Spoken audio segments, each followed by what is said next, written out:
Depending on your philosophies, this idea that chaos is a part of life, you may or not agree with.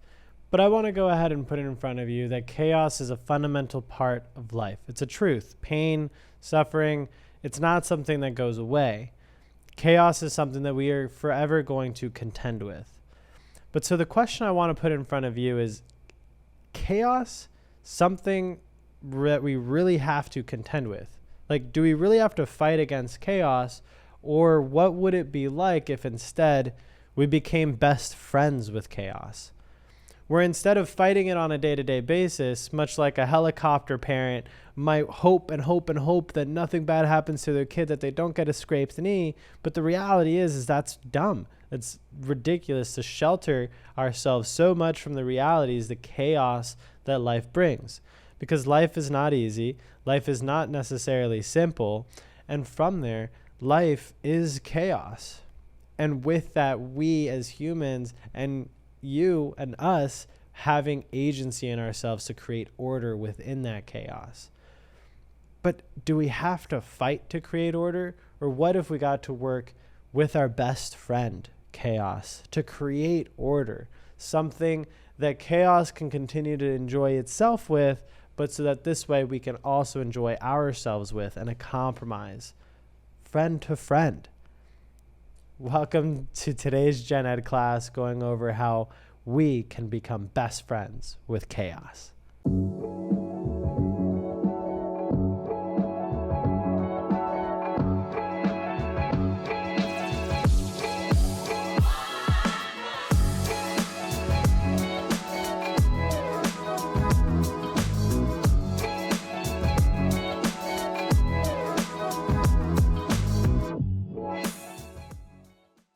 Look, the reality is chaos is not going anywhere. Chaos has been there from the very beginning.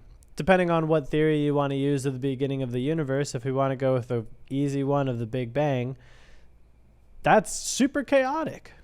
If we don't even want to go with that, let's go with the dinosaurs and the meteors and the comet and them blowing up and dying. However you want to go about it.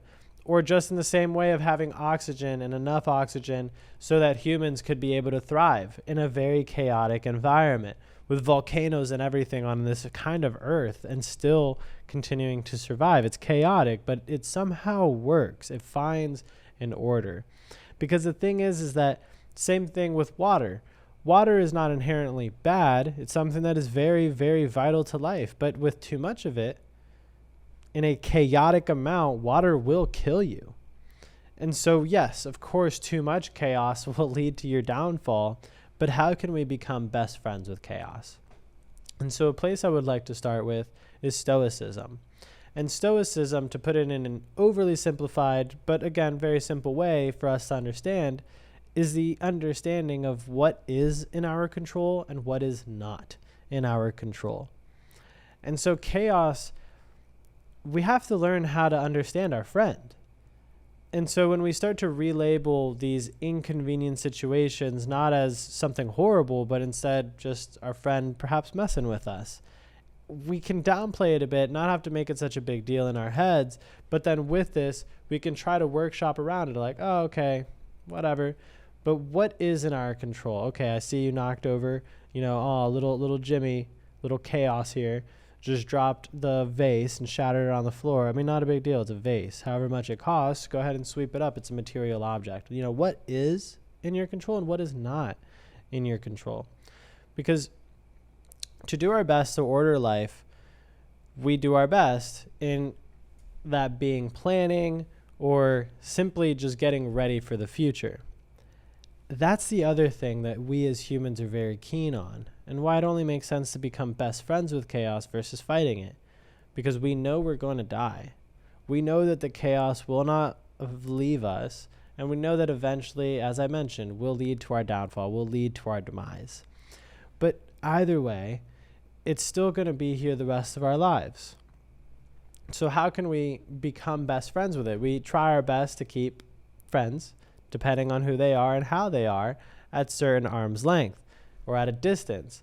But it's not to say that we can't still be friends with them, especially if this friend continues to come down the street and continues to want to hang out with us. So we set up what we can. But that's the big thing, setting up what we can to be in preparation for when our friend comes to visit. Because again, life is not immediately ordered. It is chaotic, but at least we know that we are eventually going to die. We know that chaos is around the corner. We know that they're hanging out, so that we also know we can do something about it. The way I've always best liked to understand this in terms of time management was interrupting the interruptions. You can go back to the episode on time management where I dive a lot more in depth, but basically, we know that chaos has a pattern. What is the pattern our chaos is presenting, and how can we simply get ahead of that pattern? And then from there, interrupt it. Because, hey, there's nothing wrong. A good friend will let a friend know if they're going over the rail a little too much, right? Stop them. And that's what we're there for. We are the yin and the yang with chaos if we allow ourselves to be. Because I don't know about you, but I would rather be a yin and a yang with chaos than be on a battle zone or a battlefield with chaos every single day, fighting with it. Because the reality is that, am I going to beat chaos? No, I'm not going to beat chaos. So why spend my time fighting the chaos when I can become best friends with it and change my perspective around it? It makes it a lot easier to then be able to go through life and not get so blown off course when something happens, because we know that it's going to happen. And in fact, this is just my friend messing with me. It's just a fact of life. And I encourage you, don't take life too seriously, because that'll kill you too, if not the chaos. So the point is, have some fun with the chaos. It's not supposed to be beautifully, perfectly structured. It's supposed to have some of that element so that we get used to it, because life is on a momentary basis. We understand time, obviously. We understand that there's a past and there's a present and there's a future. But life doesn't work like that. It doesn't understand that. Chaos doesn't understand that. Life literally exists in moments. And so as moments pass, there are chaos in those moments. And so with it, learning how to live in that moment, live with the chaos and be best friends with the chaos. Because no matter how much you try or I try or any of us try to set up the best possible future for ourselves, there's going to be a rainy day. Things aren't going to always go according to plan. And so with it, insofar as we can do our best to prolong or stop or impede that unfortunate event, that chaos, we must work with, hopefully, instead of against the chaos to create a better situation for ourselves and for the future. Because the future is not guaranteed. There is no such thing as certainty. You will not have security or safety from anyone other than you, and even then, because chaos is omnipresent. Chaos is everywhere. Why not just become best friends with it?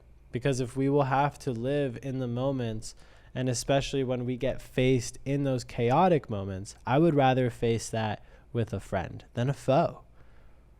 So how can we then become best friends with chaos? It starts with just choosing to be friends.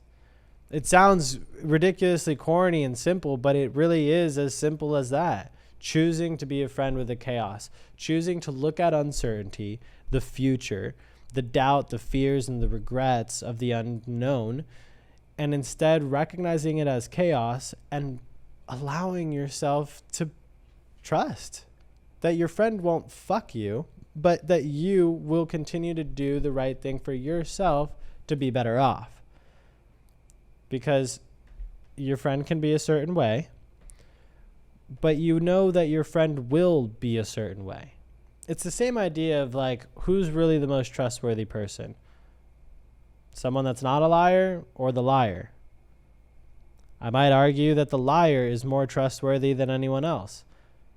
If you're sitting there wondering why the heck is a liar more trustworthy, well, you can trust that a liar is going to lie, right? But if someone's not a liar, I mean, they can be a liar, but how do you know?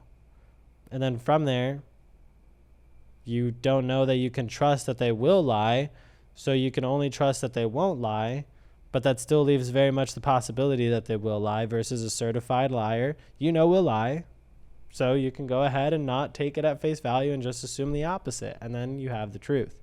And so that is a lot more trustworthy, right? It is more worth my trust, because I can trust that the liar will lie to me and I will get the type of information hopefully I want, or at least know that this is a lie and I can corroborate potential false evidence, whatever the case scenario.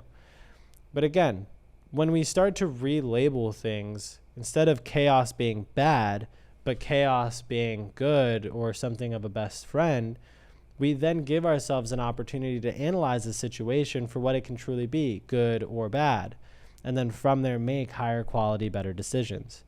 Because we're not going to make better decisions when we're fighting people, fighting others. We're going to make better decisions when we're collaborating and when we have friends on our side. Whether or not they view us as friends, whether or not chaos wants to be our friend, we'll kill them with kindness and become best friends with chaos.